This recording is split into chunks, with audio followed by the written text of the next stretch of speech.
Hi guys. ఇవాళ మనం ఒక ఇంపార్టెంట్ విషయం గురించి మాట్లాడదామని ఈ వీడియో రికార్డ్ చేస్తున్నా. నా మనసులో ఎంతో బాధ ఉంది. రోజు న్యూస్ పేపర్ చదువుతున్నా, రోజు ఏదో ఒక విషయం గురించి వింటున్నా. రోజు కొత్త కొత్త విషయాల గురించి నేర్చుకుంటే అది చాలా మంచి విషయంలే, కానీ రోజు మన భారతదేశంలో రేప్ కేసులు అనేవి జరుగుతున్నాయి. ఏదో ఒక చోట రేప్ కేసులు అనేవి జరుగుతున్నాయి. రీసెంట్ గా మళ్ళా వెస్ట్ బెంగాల్లో మళ్ళా రేప్ కేసు అయింది. మళ్ళా ఒక మెడికల్ ఆఫీసర్ ఒక మెడికల్ స్టూడెంట్ ని రేప్ చేయడం జరిగింది.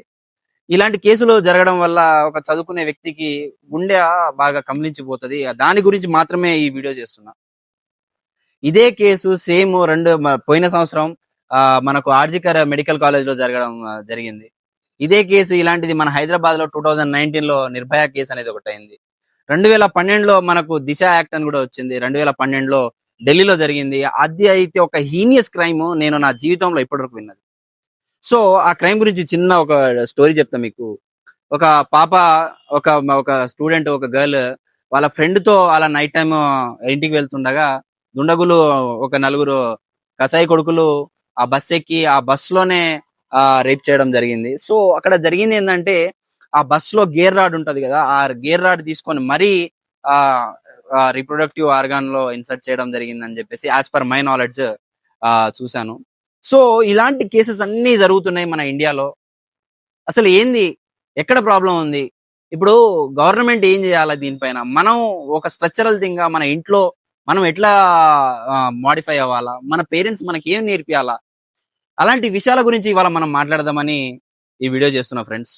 చాలా ఇబ్బందికరంగా ఉంది మాట్లాడడానికి కూడా, కాకపోతే let's try to decode this. So firstly, ఒక మనిషి అలా చేయడానికి కారణాలు ఏంటి? ఒక మనిషి అలా ఎందుకు చేస్తాడు? ఒక ఆడపిల్ల పైన ఎందుకు అలా ఉంటారు? ఒక మనిషి ఇప్పుడు వీళ్ళంతా ఎలా ఉంటారంటే, కొందరు ఒకప్పుడు అయితే చదువు లేని వాళ్ళు, మూర్ఖులు ఇలా చేస్తారని చెప్పేసి విన్నాం. కానీ ఇప్పుడు ఈ అర్బన్ సిటీస్ లో చదువుకున్న వ్యక్తులు కూడా ఇలా చేయడం అనేది చాలా హీనియస్ క్రైమ్ ఇది. దీన్ని అసలు మన సౌదీ అరేబియాలో చట్టాలు ఎట్లా ఉన్నాయో అట్లా చేయాల్సిన బాధ్యత మన గవర్నమెంట్ కి ఉంది. సో ఈ ఆలోచన రావాలన్నా కూడా మనిషికి చాలా ఆ గగ్గురు పొట్టించాలా స్టేట్ గవర్నమెంట్. సో ఫస్ట్లీ, ఒక ఆడపిల్ల గురించి ఆ మనిషికి తెలిసి ఉంటే, వాళ్ళ ఇంట్లో అమ్మ, నాన్న, చెల్లె, తమ్ముళ్ళు అందరు ఉంటే, ఆ ఫ్యామిలీ విలువలు తెలిసి ఉంటే ఆ మనిషి అలా చేయడు. సో దీనికి మనకు ఒక బెస్ట్ ఎగ్జాంపుల్ ఏదైనా ఉందంటే, మనకు తెలుగులో ఒక పాట ఉంటది. కార్యేషు దాసి కరుణేషు మంత్రి భోజేషు మాత శయనేషు రంభ అని ఒక పాట ఉంది. దీనికి అర్థం ఏంది అనేది తెలుసుకుంటే, కార్యేషు దాసి అంటే నువ్వు బయట ఉద్యోగం చేస్తా ఉంటే నీకోసం దాసి లెక్క పనిచేసి, నీకు పొద్దున్నే టిఫిన్ బాక్సులు కట్టి, నువ్వు వెళ్ళిపోయిన తర్వాత పిల్లలకు ఆ బాక్సులు కట్టి, పిల్లలకు మంచి చెడు చూసుకుంటా, పిల్లలకు స్నానాలు చేపించుకుంటా, ఇవన్నీ చేసుకొని ఉంటది అమ్మ. సో దాని తర్వాత నీకు జ్వరం వస్తే నీ పిల్లమైనా నీ అమ్మైనా నీ ముడ్డి కడగడానికి కూడా రెడీగా ఉంటది మీ అమ్మ. సో ఇలాంటి విషయాలపైన ఈ కొడుకులు, ఈ క్రిమినల్ మైండ్ ఉన్నోళ్ళు, అలాంటి వాళ్ళు ఆడపిల్ల పైన ఇలాంటి అఘాత్యాలు చేయడం చాలా చాలా నేరం. సో ఇదొకటి. కరుణేషు మంత్రి. కరుణేషు మంత్రి అంటే, మనం ఏదైనా తప్పు చేస్తే, మనం ఎక్కడైనా ఏ అమ్మాయితో అయినా మాట్లాడితే, ఎటువంటి దొంగతనం చేస్తే, ఎటువంటి అయినా యాక్సిడెంట్లు చేస్తే, అమ్మా నేను ఇట్లా చేసిన, వసే నేను ఇట్లా చేసిన్నే అని చెప్పేసి నీ వైఫ్ అయినా, నీ అమ్మకైనా, మీ చెల్లెకైనా చెప్తే, కరుణేషు మంత్రి అంటే నువ్వు ఎంత తప్పు చేసినా నీ కొడుకు కదా, తన కొడుకు కదా నువ్వు అని చెప్పేసి అమ్మ ఓదార్చుకుంటది. దాన్ని కరుణేషు మంత్రి.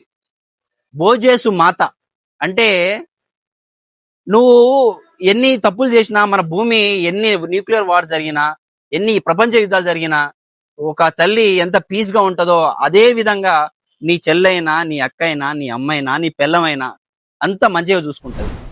సో లాస్ట్ పాయింట్, శయనేషు రంభ అంటే, నీకు ఎన్ని కామవాంఛలు ఉన్నా నీ పెళ్ళం నీ పక్కన పడుకొని నీ కామవాంఛలు తీరుస్తుంది. అవన్నీ నీ ఇంట్లో చేసుకోవాలా, మీ ఇంట్లో నీ వైఫ్ తో చేసుకోవాలా, మీ మంచి చెడులు, ముద్దులు, ముచ్చట్లు అన్ని ఇంట్లో చేసుకోవాలా. ప్రజలు ఎవరో ఎవరో జీవితాల కోసం వాళ్ళు ఏదో ఏదో సాధించుదామని బయట వెళ్తా ఉంటారు. వాళ్ళపైన ఇలాంటి అఘాయిత్యాలు చేయడం చాలా నేరం. అండ్ నీకు అంతగా కామవాంఛలు ఉంటే, మనకు సిటీస్లలో, ఊర్లలో బ్రోతల్ హౌసెస్ ఉంటాయి. నీకు ఎటువంటి కామవాంఛలు ఉంటే అక్కడ పోయి తీర్చుకోవాలా. ఒక అమ్మాయిని ఇలా ఇలా రేప్ చేసి ఇలా చేయడం ఎంతవరకు వాస్తవం, ఎంతవరకు కరెక్ట్ అని మీరు ఆలోచిస్తున్నారు? మీ ఇంట్లో అమ్మ, నాన్న, మీ ఇంట్లో మీ చెల్లిని ఇట్లా ఎవరైనా చేస్తే నువ్వు ఊకుంటావా? నువ్వు ఊకోవు. సో వీటన్నిటికీ కారణం ఏంటి? కారణం ఏంటంటే తల్లిదండ్రులు వాళ్ళ కొడుకుల్ని వాళ్ళ కూతుర్ని చదువు నేర్పియాల, రోజు పేపర్ చదవడం నేర్పియాల, సమాజం పట్ల ధోరణిని మార్చాల. పక్కింటోడు ఎక్కువ మార్కులు తెచ్చిండు, పక్కింటోడు మ్యాథ్స్ మార్కులు తెచ్చిండు, పక్కింటోడు ఫిజిక్స్ లో మార్కులు తీసుకొచ్చిండని నీ కొడుకుని రుద్దకూడదు. తేగుడు అని చెప్పలే, ఎవడైనా ఉద్యోగం చేయాల్సిందే. కాకపోతే సమాజం పట్ల ఒక మంచి ధోరణి ఉండాలని చెప్పేసి తల్లిదండ్రులు నేర్పించాల్సిన అవసరం ఎంతగానో ఉంది. ఇది కలియుగం. కలియుగంలో ఎన్నో ఎన్నో ఎన్నో ఇంకెన్నో జరుగుతాయని చెప్పేసి మనకు బ్రహ్మం గారు రాసిన రాతలో ఉన్నాయి. ఇవన్నీ తెలుసుకోవాలా, ఇవన్నీ తల్లిదండ్రులు నేర్పియాలా. సో వీటన్నిటికీ ముఖ్య కారణం తల్లిదండ్రులు వాళ్ళ కొడుకుల్ని వాళ్ళ కూతుర్ని బడికి పంపించి విద్య మాత్రమే కాదు సమాజంలో ఎట్లా బతకాలి అనేది కూడా నేర్పియాల తల్లిదండ్రులు. సో ఇవన్నీ ఉన్నాయి. అండ్ ఇంకోటి ఏంటంటే, సరే ఇవన్నీ పక్కన పెట్టేస్తే అదేదో రేప్ గురించి మనం మాట్లాడడంలే, కానీ రేప్ కంటే దారుణమైన కేసెస్ విమెన్స్ పైన ఉన్నాయి. ఒక విషయం దాంట్లో మాట్లాడదాం, డొమెస్టిక్ వైలెన్స్. అంటే మనం ఒక అమ్మాయిని పెళ్లి చేసిన తర్వాత వాళ్ళ ఇంట్లో నువ్వు కట్నం తీసుకురాలేదని చెప్పేసి సిగరెట్లు తాగి సిగరెట్ బడ్స్ తో కాల్చడం కూడా జరిగిన విశేషాలు నాకు తెలుసు. నేను చూసా, మా ఫ్రెండ్స్ లో నాకు తెలిసిన స్టోరీస్ లో ఇవన్నీ చూసా.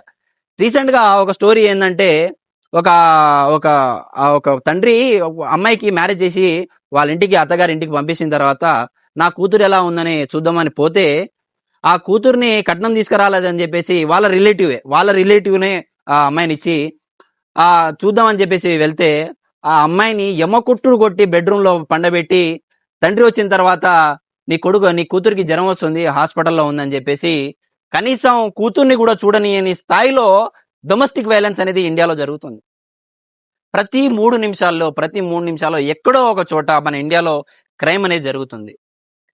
సో ఇవన్నీ సంఘటనలు ఉన్నాయి.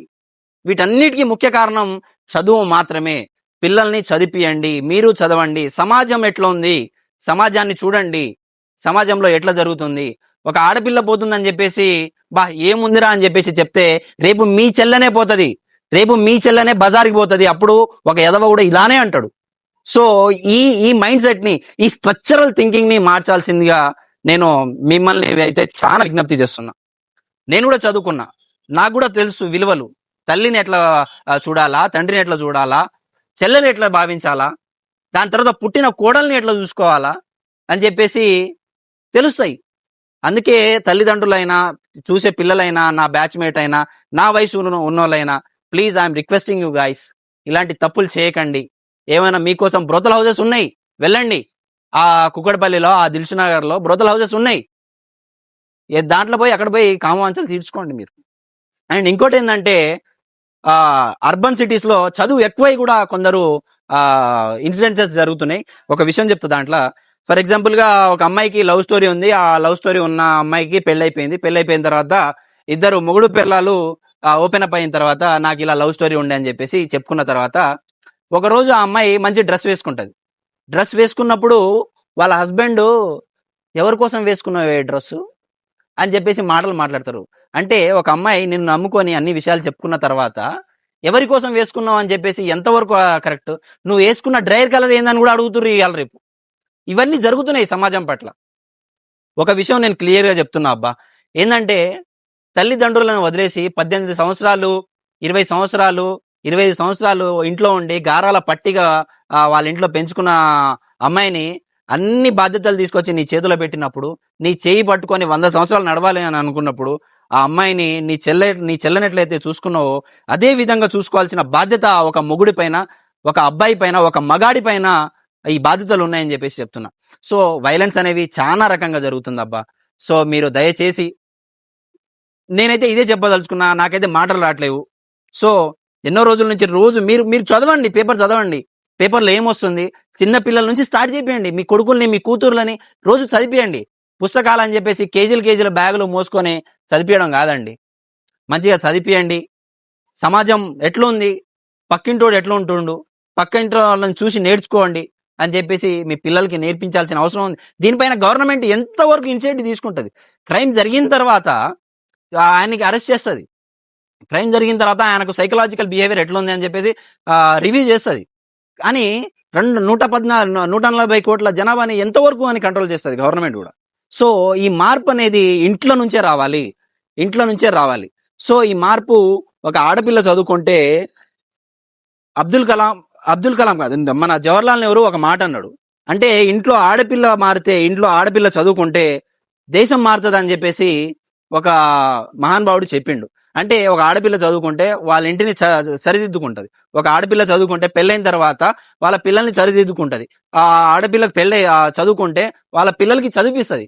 సో ఇవన్నీ ఉన్నాయి. అంటే ఆడపిల్లల్ని బడికి పంపించండి. దీనిపైన మనకు బేటీ బచావో బేటీ పడావో అనే కార్యక్రమం కూడా మన సెంట్రల్ గవర్నమెంట్ తీసుకొచ్చింది. ఆడపిల్లలు భారం అవుతారు అని చెప్పేసి ఆడపిల్లల్ని కడుపులో ఉన్నప్పుడే చంపేస్తున్నారు. సో ఇంత క్రైమ్ మీ వల్ల కాకపోతే గవర్నమెంట్ చదివిస్తుంది, ఫ్రీ ఎడ్యుకేషన్ ఉంది. సో ఇలాంటి క్రైమ్ తల్లిదండ్రులు కూడా చేయకూడదు. నాకు ఆడపిల్ల వద్దు, నాకు భారం అవుతుంది అని చెప్పేసి ఇలాంటి తప్పులు కూడా చేయకూడదు. సో ఎట్ లాస్ట్ నేను కోరుకునేది ఒకటే, సమాజం పట్ల ఒక బాధ్యత గల మనిషిగా, ఒక చదువుకున్న విద్యార్థిగా, చదువు లేనోడు కూడా నేర్పించాల్సిన బాధ్యత చదువుకున్నోని పైన ఉంది. సో ఈ విషయాలు నేను చెప్పదలుచుకున్నా. సో మీకు ఏమైనా ఇబ్బంది పెట్టుంటే ఐఎమ్ సారీ ఫర్ దిస్. కాకపోతే నా మనసులో ఉన్న బాధనైతే చెప్పుకున్నా. సో ఇది మాత్రం చెప్తున్నా. ఉంటా.